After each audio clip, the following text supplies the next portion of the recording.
భూమి ఆకాశం సృజించిన చేతులైన చేతులు.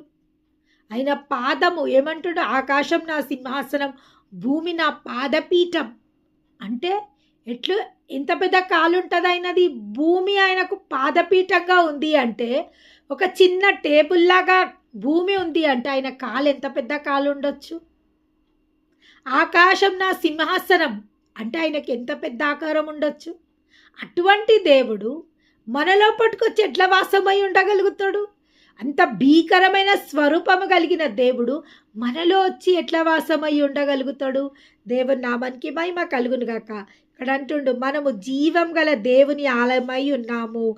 అందుకు దేవుడు ఇలాగ సెలవిచ్చుచున్నాడు, నేను వారిలో నివసించి సంచరింతును, నేను వారికి దేవుడనయుందును, వారు నా ప్రజలయుందురు. కావున మీరు వారి మధ్య నుండి బయలు వెళ్ళుడి, ప్రత్యేకంగా ఉండుడి. దేవునికి మహిమ కలుగును గాక.